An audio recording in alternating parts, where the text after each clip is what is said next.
Hello hello, അസ്സലാമു അലൈക്കും. വലൈക്കും അസ്സലാം. യൂസുഫ് അല്ലേ? അതെ. യൂസുഫ് ഖാ, എനിക്കിത് ബെന്നി ചേട്ടൻ തന്ന നമ്പറാണ് ഈ യൂസുഫ് ഖാടെ. ആ പിന്നെ ഞാനൊരു യൂട്യൂബ് ഇൻഫ്ലുവൻസർ ആണേ. അപ്പോൾ നമ്മുടെ ഒരു വീഡിയോ ഉണ്ടായിരുന്നു നമ്മുടെ നജീബ് ഖാടെ. അങ്ങനെ ഇക്കടെ ഇന്റർവ്യൂവും കാര്യങ്ങളൊക്കെ ഞാൻ എടുത്തിട്ടുണ്ടായിരുന്നു. അപ്പോൾ എൻ്റെ വീഡിയോ കണ്ടിട്ടാണ് ഈ ബെന്നി ചേട്ടൻ എന്നെ വിളിച്ചത്. അപ്പോൾ എൻ്റെ അടുത്ത് പറഞ്ഞു, ഇതേപോലെ ഈ നജീബ് ഖാ റിയാദിൽ വരുന്ന സമയത്ത് ഈ നജീബ് ഖായെ കണ്ട യൂസുഫ് എന്ന് പറഞ്ഞിക്ക ഉണ്ട്.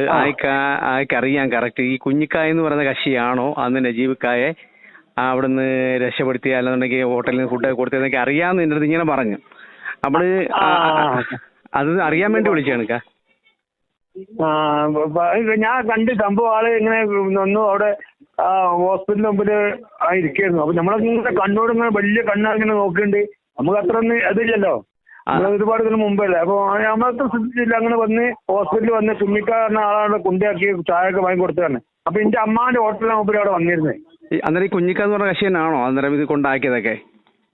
കുഞ്ഞിക്കാന്നാ മൂപ്പര പറഞ്ഞു കേട്ടത്. എനിക്ക് കൃത്യമായിട്ട് ആളെ ഞാൻ കണ്ടിട്ടില്ല. അവിടെ കൊണ്ടാക്കി ഇയാളെ കണ്ടെന്നല്ലാണ്ട് കുഞ്ഞിക്കാന്നാ പറഞ്ഞേക്കുന്നത് അവിടെ. അതല്ലേ ഈ നജീബ് അവിടെ വരുന്ന സമയത്ത് താടി മുടിയൊക്കെ നീട്ടി വളർത്തി വല്ലാത്തൊരു കോലത്തിലായിരുന്നല്ലേ? ഓ, ഭയങ്കര കോലത്തിലായിരുന്നു, ഭയങ്കര കോലത്തിൽ. അവിടെ അങ്ങനെ വന്ന ഉടനെ ആൾക്കാരെ പറഞ്ഞിട്ട് ഞങ്ങൾ ഓടി റൂമിൽ ചെന്ന് കണ്ടതാ.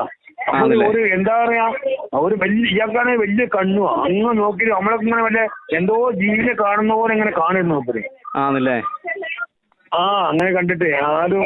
അതെ, ഏത് വർഷമായിരുന്നു ഈ നജീബ് ഖാ എന്ന് പറഞ്ഞാൽ ഇക്ക ഒരു 94, 95 അവിടെ വന്നതെന്നാണ് നമ്മൾ അറിഞ്ഞത്. അപ്പൊ ഈ കുഞ്ഞിക്ക കട തുടങ്ങിയിട്ടുള്ള 99 പറയുന്നുണ്ട്. അതുകൊണ്ടാണ് എനിക്കൊരു ക്ലാരിഫിക്കേഷൻ ചോദിച്ചേട്ടോ. 97 സംഗതി, 97 എനിക്ക് തോന്നുന്നു.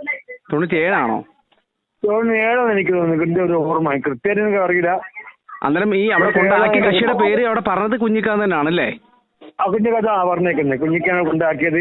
അല്ല, അവിടുന്ന് പിന്നെ അവിടുന്ന് കുറെ ആൾക്കാരെ കൂടിയിട്ട് മുടിയൊക്കെ വെട്ടിച്ച് താടിയൊക്കെ വെടിച്ച് ഒരു വൃത്തിയാക്കി അങ്ങനെ ഹോസ്പിറ്റലിൽ കൊണ്ടുപോയി അങ്ങനെ ചെയ്ത്. അന്നേരം യൂസുഫ് ഖാൻ നജീബ് ഖാൻ നേരിട്ട് കണ്ടായിരുന്നില്ലേ?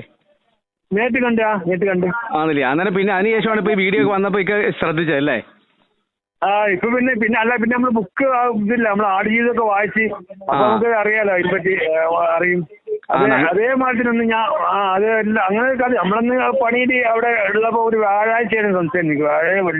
വ്യാഴാഴ്ച എന്ന് പറഞ്ഞു. ആണല്ലേ?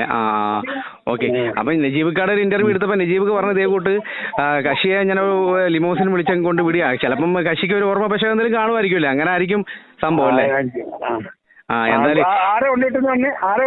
അല്ല, ആര് കൊണ്ടുവിട്ടൊന്നും പറഞ്ഞില്ല. ഇതേ കൂട്ട് വണ്ടി വിളിച്ച് അവിടെ റിയാദ് ബത്തേൽ എത്തിയപ്പം അവിടുന്ന് വണ്ടി വിളിച്ചിട്ട് നേരെ ബന്ധുക്കളുടെ അടുത്തോട്ട് കൊണ്ടുവിടുകയായിരുന്നു ചെയ്തത്. പക്ഷേ അതൊക്കെ അന്നത്തെ ഒരു ഓർമ്മ പറയാണ്.